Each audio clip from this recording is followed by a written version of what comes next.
Speaking of out of touch GOP folks, E-Man, I got another one that is just saying all the things I've been known since I was about 28, and folks, I'm in my 40s now. But people used to say, Lamont, no, you're wrong. And the thing about me is I have the persona of Batman. I see the bad in people. I don't see the good. E-Man see the good. He's Superman. E-Man Superman, I'm Batman. E-Man see the good in everybody. I see the bad. And I used to tell people when the GOP say this stuff, they're lying. They're lying or they're projecting their behavior. That's what they're doing. So here's a guy giving us the same old trope, E-Man, pull yourself up by the bootstraps. Only difference is he's remixing it in a different way to say it. Take a look. And people living in poverty are just not very, they're not very experienced at navigating the real world, right? I remember talking to one young lady who said, well, I don't really know how money works at a grocery store because she grew up and has lived all of her adult life using SNAP cards to buy groceries. And so you literally have to teach people how to budget. If this the buzzword today, let's face it, it's affordability, right? E-Man, Trump has taught these people well. That basically what he just did is a straw man statement. Yep. We can't go verify you talk to some woman who her whole life she's used the EBT card. Right. And that's just stupid. You have to make especially if you got kids. And most women who get EBT have kids. Mm-hmm. You have to go buy medicine. You've got to go buy things that the EBT can't buy. And it could be true that some people don't know how to manage money properly, but it damn sure ain't at the expense of a social program that's highly needed and highly recommended. I mean, one could easily say, E-Man, that you grown-ass Republicans and senators don't know how to manage money because look at this fucking deficit. Floor is yours. Yeah, I mean, no, it's definitely coming from a very elitist position. It is definitely coming from someone who sounds incredibly out of touch. I mean, I know people that don't know how to deal with money. Like financial literacy is not the most common thing. It's not even really taught in schools like that. So, you know, if you're sitting here with the assumption that people should know these things, then that just lets me know you're probably coming from a place of privilege where maybe it was talked about in your household because maybe the people in your household did not have to go over or did not have to overcome certain socioeconomic challenges that other people do. So yeah, it's definitely short-sighted. It's definitely do we know what district he comes from, or like he's a senator in Ohio. He used to be lieutenant governor. All right, yeah, okay. Let me know when you talk to like real poor people, you know, that don't look like you, and you actually understand their real lived experiences, because it's very easy to come from a place of privilege. And I'm not even talking about, oh, I'm privileged because I'm rich. I'm talking about social privilege, whereas you don't have to consider the fact that your race or maybe even your gender is a barrier in certain things in life. The fact that you don't have to think about that is a privilege. It's a social privilege. So it sounds like this dude is completely out of touch. He's not really in tune with the real struggles of actual people that go through things. It sounds like he ain't never had to deal with, you know, living on SNAP or EBT, you know. So yeah, he's a clown. I don't even know who elected him or why.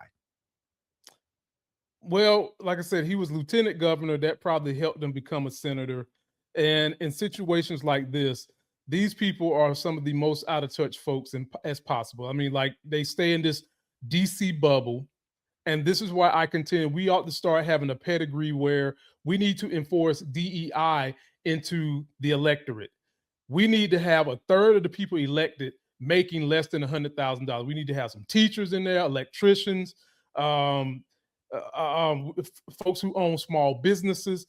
We need more of that in office because they are a better barometer of what's going on in the real world than these folks that get caught up in this bubble and don't understand what is going on. Like, for real, he's talking about he went to a grocery store and met somebody with EBT.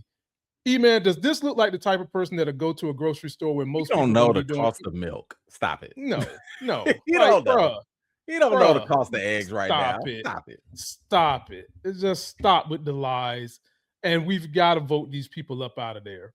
The lie that just bothers me the most with Republicans is they are always telling people two things: capitalism is the greatest system ever formed, and that all you have to do in America is pull yourself up by the bootstraps. Well, That's the biggest lie. Hold on.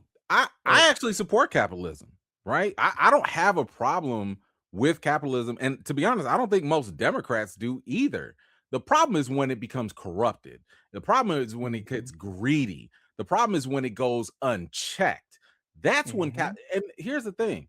That's the case with any political ideology. Because even for the people that want to sit here and be like, oh, so you go live in a socialist country, then, you know, what are you talking about? So you hate the police? You hate fire departments?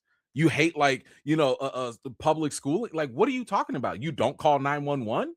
That's socialism, right? So all of these political ideologies, they're not evil. They're not bad. The extremes are problematic. But if you have a healthy mix of a little bit of this, a little bit of capitalism, a little bit of socialism, a little bit of this and that, that's actually how you make a more perfect union. So I need people to understand, stop listening to these talking points, not from you per se, but I'm just saying in general, when they talk about socialism or capitalism, people are talking about extremes. Those extremes are bad, but like the little mixes of other things, man, come on. That America is founded on the idea that you can go build up a business and get as rich as you need to. But what we do need is limitations. If you're going to get that rich, we would love for you to kind of give back, actually pay your fair share in taxes, and not just kind of scapegoat it because you don't have income being taxed and, you know, your wealth is your actual source of income. But that's a whole nother thing. But yeah, I feel you, bro. Go ahead. So what I was going to say is we need capitalism with guardrails. Capitalism is broken right now. We need it with guardrails. And you took the rest of what I was going to say. We need it balanced properly. If you're going to continue to let the rich socialize all the money, you damn got to do it for the regular folks in middle class. I mean, and I use this example over and over and over. And this is actually where I can get through to some Republicans. It makes no sense to me that you've got a mom and pop who are barely making it, been in a community for 15 years. They don't get anything from the local government, nothing. Amazon can come in and they're ready to give Amazon 10 years, no taxes, and give them money up front to put a structure in that community to the tune of millions of dollars. Everything Amazon could do, you could go around and give those millions of dollars to the local people who have been holding up that community, and they can do maybe not the same thing Amazon does, but they can have just as great an impact in that community. And why are we giving Amazon millions of dollars when they're one of the highest per capita companies in the world? Why are we doing that? And that's what I mean when I say we need guardrails around capitalism. We need a mix of capitalism with socialism so that everybody can thrive and not just a few, so that we can stop having these K-shaped economies. And if you hear what I'm saying and you don't know what that shit is, you are some of the people I'm talking about that need to get some critical thinking. Go look it up. I'm not going to tell you.